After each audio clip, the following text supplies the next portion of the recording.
Ajari hidup cara Rasulullah. Ceritakan kisah-kisah sahabat. Hidupkan taklim di rumah. Maka insya Allah anak kita akan keluar sebagaimana para sahabat punya anak-anak. Anaknya menjadi anak yang punya iman yang sempurna, punya yakin yang sempurna, punya keridhaan Allah pada diri anak-anak para sahabat. Walaupun di sana tidak ada universitas, walaupun di zaman itu tidak ada pesantren, tetapi generasi-generasi sahabat adalah generasi-generasi terbaik, hadirin. Kerajaan-kerajaan besar ketika itu, Persia, Rum dan sebagainya, takluk di bawah kaki-kaki sahabat. Bukan karena sahabat jago perang, bukan. Bukan karena sahabat memiliki senjata secara canggih ketika itu, bukan. Kenapa? Karena Allah bersama mereka. Karena Allah bersama mereka. Dahulu kala, ketika kita dijajah, maka ada panglima namanya Panglima Sudirman. Panglima Sudirman itu bukan orang yang jago kungfu, bukan. Panglima Sudirman itu bukan lelaki baja, otot, apa? Kawat. Wah, bukan itu. Panglima Sudirman itu sakit-sakitan. Banyaklah ditandunya. Tapi kenapa kemudian ketika itu bisa mengusir penjajah? Karena Panglima Sudirman menghidupkan sunnah Nabi. Kalau kita lihat cuplikan film-filmnya, itu selalu bawa kendi. Kendi itu bukan untuk diminum, tapi untuk menjaga wudhu. Panglima Sudirman seorang jenderal yang tidak pernah batal wudhu, hadirin sekalian. Maka ketika itulah Allah tolong. Doanya doa yang dikabulkan Allah. Padahal ketika itu tentara-tentara penjajah memiliki senjata-senjata tercanggih, memiliki tentara-tentara yang terlatih, tetapi tentara Indonesia mampu mengusir para penjajah. Kenapa? Karena Allah menolong kita. Allah bersama Indonesia ketika itu. Tapi hari ini kita lihat, hadirin, gedung pencakar langit sudah begitu banyak, rumah-rumah besar begitu banyak, lampu masuk kampung, internet masuk kampung, Facebook masuk kampung, Instagram masuk kampung. Tetapi iman kita kemudian perlahan-lahan sudah meninggalkan anak-anak kita. Masjid sudah mulai kosong. Dahulu kala di surau-surau tidak ada lampu, tetapi surau-surau begitu makmur ketika itu. Hari ini kita lihat di mana-mana masjid kosong. Banyaklah tiangnya daripada jamaahnya. Tiang masjid cuma 4, jamaahnya 2. Hadirin sekalian, maka inilah kemudian pemerintah Kota Bengkulu akan menawarkan kerjasama kepada pemerintah Kota Dumai untuk sama-sama memikirkan apa yang dahulu kala Rasulullah pikirkan, untuk mengusahakan apa yang dahulu kala Rasulullah usahakan. Apa yang Rasulullah pikirkan sebelum sakaratul maut menjemput? Ummati an-nisa as-shalah. Bagaimana umat ini kenal kepada Allah, taat kepada Allah, cinta kepada Allah, takut hanya kepada Allah, harap hanya kepada Allah.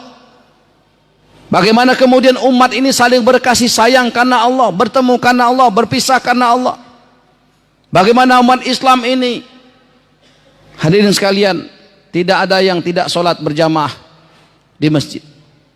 Bagaimana kemudian wanita-wanitanya tutup aurat secara sempurna.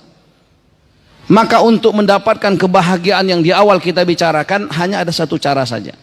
Apa itu? Bagaimana kemudian kita hidup sebagaimana kehidupan Rasulullah.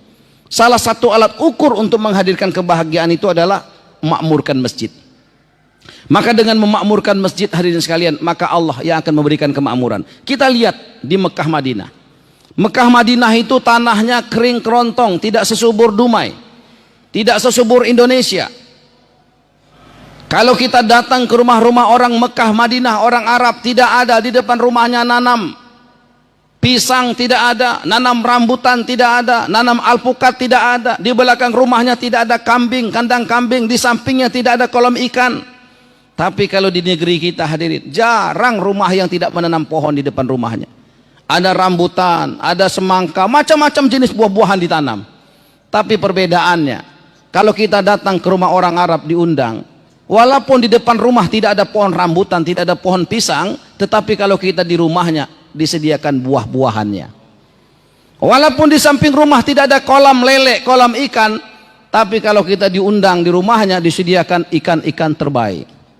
Walaupun di belakang rumah tidak ada kandang kambing, tapi kalau kita datang ke rumahnya, maka kita dihidangkan kambing-kambing terbaik untuk disantap. Maka disitulah keberkahannya, karena orang sana memuliakan tamunya. Sama seperti datuk-datuk kita dulu. Di zaman dulu mungkin Indonesia tidak sebesar ini pembangunannya, tetapi keberkahannya luar biasa. Saya ingat di zaman datuk saya, kalau ada orang datang ke kampung kami, datang ke rumah datuk saya, tidak makan di rumah, dia malu betul rasanya. Tapi hari ini tidak, tamu wajib lapor 1 kali 24 jam.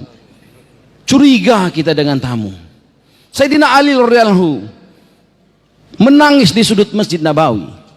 Sahabat tanya, wahai Ali, kenapa anda menangis? 7 hari di rumah saya tidak kedatangan tamu, katanya. Jadi tidak didatangi tamu tuh nangis hadirin. Ini kita kalau didatangi tamu zaman sekarang ini risau kita. Termasuk saya dulu. Hadirin sekalian, maka kemudian hadirin sekalian, inilah penyebabnya salah satunya. Kalau kita datang ke Mekah Madinah itu, walaupun di depan rumah tidak ada pohon-pohonannya, di samping tidak ada kolam ikan, di belakang tidak ada kandang kambing, tapi disediakan di rumahnya luar biasa. Karena dia paham manfaatnya melayani tamu. Sedangkan kita hari ini hadirin sekalian, depan rumah kita ada pohon rambutan, pisangnya ada, samping ada kolam ikannya, di belakang ada kandang kambingnya. Tapi di rumah ketika ada tamu datang tidak kita sediakan apa-apa. Bahkan air saja kita tidak beri. Bagaimana kita mau berkah hidup kita? Bagaimana kita mau sejahtera? Walaupun hujan terus tiap hari di negeri kita, maka kita kesusahan air. Di negeri Arab 1 tahun sekali hujan untung, tetapi mereka tidak pernah kekeringan. Itulah namanya keberkahan. Maka setelah hari ini hadirin sekalian, layani tamu kita, senangkan tamu kita, agar Allah Subhanahu wa taala layani kita, senangkan kita. Di Kota Bengkulu, pemerintah Kota Bengkulu telah mengeluarkan surat himbauan, keputusan tamu wajib dilayani 3 hari. Siapapun tamunya yang datang di Kota Bengkulu wajib hukumnya dilayani 3 hari. Makannya, minumnya, istirahatnya, bahkan kendaraannya. Untuk apa hadirin sekalian? Agar Allah Subhanahu wa taala turunkan keberkahan dari langit, keluarkan keberkahan dari bumi.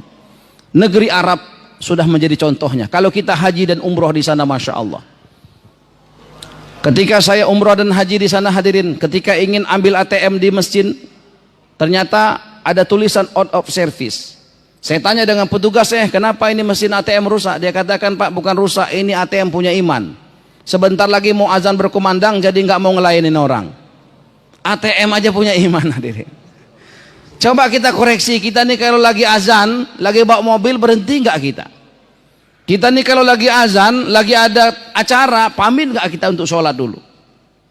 Maka keberkahan yang Allah berikan itu selaras dengan kemakmuran masjid. Maka kami datang ke sini dalam rangka menawarkan itu, bukan untuk menceramahi orang Dumai, bukan. Orang Dumai ini soleh-soleh, udah punya ilmu semua, ahli agama semua, tidak layak, tidak pantas diceramahi.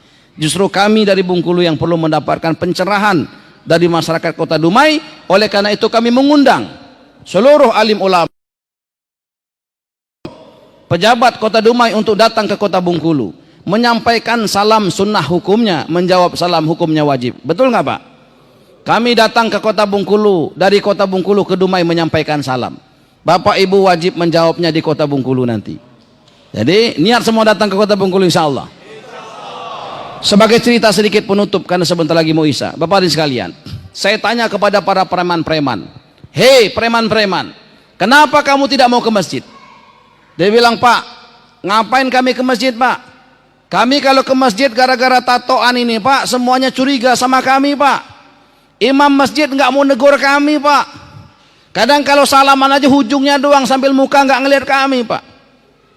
Kadang-kadang garimnya Pak, pengurus masjidnya Pak, jamaah masjidnya Pak, ngelihat kami itu rasa nggak mau Pak.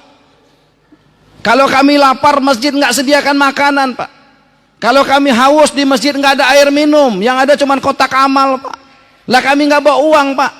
Akhirnya kami minder, kami nggak mau ke masjid. Jadi kamu kemana? Kami di Pantai Panjang saja Pak. Kenapa di sana? Enak di sana Pak. Kami datang Pak, semua negur kami Pak. Yang kenal nggak kenal negur kami Pak. Ada dugan satu Pak, kelapa muda cuman satu, kami ada 11 orang, kami minum sama-sama Pak. Ada rasa cinta Pak. Kami dimuliakan di sana Pak. Ada makanan sedikit, kami sama-sama Pak makannya Pak. Tapi di masjid Pak, oh begitu ya, oke. Hai anak-anak, kenapa nggak mau ke masjid? Waduh, ke masjid dimarahin terus. Kami berisik, kami main-main dimarahin. Jadi kami nggak mau ke masjid. Kami enakan di PlayStation sajalah. Maka hadirin sekalian, karena inilah pemerintah Kota Bengkulu mencoba Masjid Agung At-Taqwa Kota Bengkulu yang dahulunya sepi. Sepi dulu dari anak-anak, sepi dari jamaah. Maka kita berembuk dengan pengurusnya. Ayo kita sediakan makanan di masjid. Orang Kamboja katakan beng-beng pek-pek. Makan-makan jalan-jalan. Saya habis dari Kamboja 4 bulan dulu. Jadi orang Kamboja katakan beng-beng pek-pek. Di Kamboja orang Islam hanya 7% saja. Perdana menterinya non-muslim, rajanya non-muslim. Tetapi subhanallah hampir setiap desa dibangunkan oleh Perdana Menteri satu pesantren 3 lantai. Setiap desa. Saya aneh, saya tanya sama orang yang menyambut saya, Jenderal Sulaiman namanya. Dipanggil Jenderal Lalai, bintang 2 pakai sorban kemana-mana. Saya katakan, Jenderal tidak salah Anda pakai sorban kemana-mana. Perdana Menteri Anda kan non-muslim, raja Anda non-muslim. Dia katakan tidak apa-apa, dulu saya bintang 1, gara-gara pakai sorban jadi bintang 2. La ilaha illallah. Boleh datang ke Kamboja Pak, Jenderal Sulaiman namanya, Lalai panggilannya. Jadi saya datang ke sana, Masya Allah, disambut luar biasa. Disediakan makanan, dan setiap masjid di Kamboja subhanallah, tidak ada masjid yang tidak ada dapurnya. Bahkan dapurnya lebih lebar dari masjidnya. Saya tanya pengurus masjidnya, Pak, kenapa ini kok masjidnya lebih kecil dari tempat makannya? Dia bilang, di kampung kami ini Pak, dulu lebih banyak orang senang makan daripada senang sholat. Jadi kami sediakan saja tempat makan yang lebar. Setelah mereka senang makan, lama-lama sholatnya sama dengan sholat Jumat. Jadi sholat subuh sama seperti sholat Jumat. Kami baru pulang dari Bali, ketua DKM-nya namanya Pak Bambang. Dahulu kala, waktu saya wali kota periode pertama, saya ke sana diundang gara-gara ada sholat berhadiah dulu, Innova, haji, umroh dan sebagainya. Rupanya Pak Bambang nyimak di TV One, akhirnya diundangnya saya ke sana. Saya bilang, Pak Bambang, saya bukan ustadz. Nggak apa-apa Pak, yang penting kami ingin dengar Bapak kenapa ngasih Innova istri untuk sholat berjamaah. Maka saya ke sana subhanallah. Dia katakan masjidnya sepi. Subuh Pak, pas saya ke sana subhanallah, minimal 1000 orang yang sholat di sana. Saya tanya, Pak Bambang, nggak salah masjid? Enggak Pak, saya ketua DKM di masjid di sini. Biasanya 2000 orang di sini Pak. Hadirin, perlu kita silaturahim dari masjid ke masjid yang lain agar terbuka pikiran kita. Mana sangka di Bali justru ada masjid yang setiap subuh minimal 1000 orang. Saya sudah ke Aceh, di Aceh nggak ada. Nggak ada di Aceh ada 1000 orang sholat subuh, itu nggak ada. Tapi di Bali, Masya Allah, ketua DKM-nya namanya Pak Bambang. Sekarang dia terpilih menjadi anggota DPD RI pertama kali dari Bali. Maka hadirin sekalian, di Kamboja, hampir seluruh masjidnya itu disediakan tempat makanan. Disediakan dapur-dapur. Disediakan tempat itikaf bagi musafir. Disediakan bantal-bantal bagi musafir. Disediakan tempat alas tidur bagi musafir. Sehingga di Kamboja, seluruh masjid Kamboja, hampir seluruh dunia datang ke sana. Jadi kalau kita mau datang ke Kamboja, enakan tinggal di masjid daripada tinggal di hotel. Maka kemudian hadirin sekalian, apa yang terjadi di Kamboja? Masya Allah, Perdana Menterinya, rajanya mencintai orang Islam di sana. Bahkan Perdana Menterinya pidato. Dia katakan, kalau ada yang mengganggu orang Islam di Kamboja, berarti mengganggu Perdana Menteri. Orang-orang Islam di Kamboja itu adalah warga saya. Siapapun yang mengganggu mereka, maka mengganggu Perdana Menteri. Itu pidato kenegaraannya Pak. La ilaha illallah. Orang Kamboja katakan kepada kami, beng-beng pek-pek, makan-makan jalan-jalan, cara Nabi menyatukan hati umat. Dia katakan ada singa ganas dari hutan Pak, ditangkap, dibawa ke kota, diajak makan, diajak jalan-jalan, diajak makan, diajak jalan-jalan. Kira-kira nurut enggak tuh singa? Nurut. Kenapa hari ini banyak umat tidak nurut ke masjid? Karena masjid tidak menyediakan makan-makan dan tidak menyediakan jalan-jalan. Kenapa rumah tangga hari ini banyak yang ambruk, banyak yang ribut? Karena kurang makan-makan, kurang jalan-jalan mungkin. Ikan lumba-lumba kalau kita pergi ke Dupan, diperintah oleh orang yang memerintahnya, dia langsung jalan. Setelah itu dikasih makan ikan. Disuruh lagi mutar-mutar jalan-jalan, dikasih makan lagi, maka dia nurut. Kenapa hari ini preman lebih nurut ke terminal? Karena di terminal ada makan-makan, ada jalan-jalan. Kenapa para preman lebih nurut di pantai-pantai, di tempat hiburan? Karena di sana ada makan-makan, jalan-jalannya.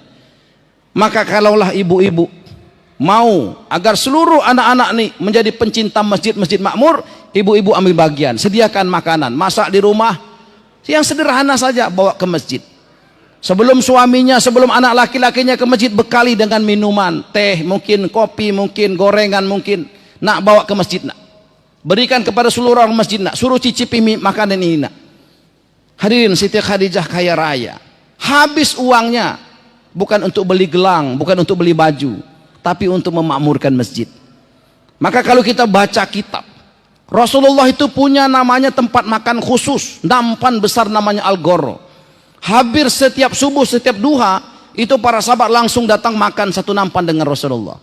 Maka sahabat dengan Rasulullah satu hati, hadirin. Kenapa hari ini masyarakat tidak satu hati dengan pemerintah? Karena pemerintahnya tidak mau makan satu nampan dengan masyarakatnya. Kenapa polisi hari ini tidak satu hati dengan masyarakat? Karena polisinya tidak mau makan satu nampan dengan masyarakat. Kalaulah di masjid ini disediakan makanan minuman, dibuat program jalan-jalan, maka insya Allah di masjid ini akan satu hati, di kota ini akan satu hati. Dan ketika satu negeri satu hati masyarakatnya, Allah akan tolong negeri ini. Allah akan jauhkan dari segala macam bala, musibah, bencana dan sebagainya. Tetapi karena tidak satu hati tadi, maka kemudian musibah, bala, bencana terjadi di mana-mana. Bapak dan sekalian, untuk itulah kami mengundang kepada Bapak dan sekalian untuk datang ke Kota Bengkulu. Alhamdulillah, preman-preman di Kota Bengkulu yang tadinya tidak betah di masjid, sekarang betah di masjid. Mereka sekarang kita minta untuk gantikan giliran Ustadz untuk taklim. Ada yang mengatakan, Pak, saya nggak bisa bahasa Arabnya. Ya nggak apa-apa, kita kan bukan orang Arab, saya juga nggak ngerti bahasa Arab. Udah kamu baca bahasa Indonesianya aja taklimnya. Pentingnya sholat saja, baca manfaat sholat apa, manfaat baca Quran itu apa. Lama kelamaan mereka baca, sekarang mereka ahli sholat, ahli baca Quran. Bahkan preman-preman itu sekarang lebih rajin daripada pengurus masjidnya. Mereka sekarang keliling dari satu masjid ke masjid lain, mengajak preman-preman lain untuk menjadi ahli masjid. Bapak ibu sekalian, dan kemudian mereka juga sekarang sudah jago masak, karena dilatih untuk memasak. Dan mereka menyediakan hidangan 1000 nampan setiap habis sholat Jumat. Jadi 1000 nampan itu kalau satu nampan 4 orang dikalikan 1000. Dan mereka masak dengan ikhlas, hadirin sekalian. Maka orang tua mereka pun katakan, Pak, terima kasih. Dulu mereka sampah masyarakat, tapi mereka sekarang Masya Allah. Hadirin sekalian, apalagi kalau dia tidak preman. Maka pemerintah Kota Bengkulu dengan Kota Dumai akan melakukan tanda tangan, insya Allah besok Senin. Sehingga nanti antara Kota Dumai dan Kota Bengkulu sama-sama kita saling silaturahim, kunjung mengunjung. Mudah-mudahan dengan asbab ini, sebagaimana Rasulullah dulu Muhajirin dan Ansor, orang Mekah berpindah ke Madinah, orang Madinah pun berkunjung kepada Mekah. Maka ketika ada kegiatan Muhajirin dan Ansor saling kunjung mengunjung untuk agama, Allah Subhanahu wa taala turunkan hidayah. Allah turunkan keberkahan di Madinah, di Mekah. Dan insya Allah keberkahan itu juga akan diturunkan di Kota Dumai, di Kota Bengkulu. Mudah-mudahan juga kita doakan semoga seluruh masjid di Indonesia ini, 1 juta masjid di Indonesia, hidup amalan-amalan masjid sebagaimana Masjid Nabawi, dakwah ilallah, talim wa talum, zikir, ibadat, hikmat. 5 amal masjid inilah yang insya Allah menjadi asbab hidayah bagi NKRI tercinta, menjadi negara kesatuan Republik Indonesia yang diberkahi oleh Allah Subhanahu wa taala, di mana setiap warganya saling berkasih sayang, di mana setiap warganya saling mendoakan, tidak saling salah menyalah, tidak mendebar hoak, kebencian dan sebagainya, tapi yang ditebarkan adalah kasih sayang, kebaikan. Ketika ada kebaikan, viralkan. Tetapi ketika ada keburukan, tidak usah dibicarakan, apalagi dipiralkan. Maka hadirin sekalian, mudah-mudahan Allah Subhanahu wa taala berikan kesempatan, peluang kepada Bapak ibu sekalian untuk datang ke Kota Bengkulu. Mudah-mudahan dengan pertemuan hari ini Allah Subhanahu wa taala menjadikan asbab bagi Allah Subhanahu wa taala mengampuni segala dosa-dosa kita, menjadikan rumah tangga kita menjadi rumah tangga yang sakinah mawaddah warahmah, menjadikan anak keturunan kita menjadi anak keturunan yang soleh soleha, hafiz hafizah, alim alimah, dai dai, abid abidah. Terima kasih untuk segala perhatian. Salat Isya sudah sampai mungkin. Mohon maaf untuk segala kekurangan. Semoga Allah Subhanahu wa taala mempertemukan kita bukan hanya di dunia sementara, tapi di surga bersama Rasulullah dan para sahabat. Subhanallahi wa bihamdihi, subhanakallahumma wa bihamdika, asyhadu an la ilaha illa anta astaghfiruka wa atubu ilaik. Billahi taufiq wal hidayah. Assalamualaikum warahmatullahi wabarakatuh.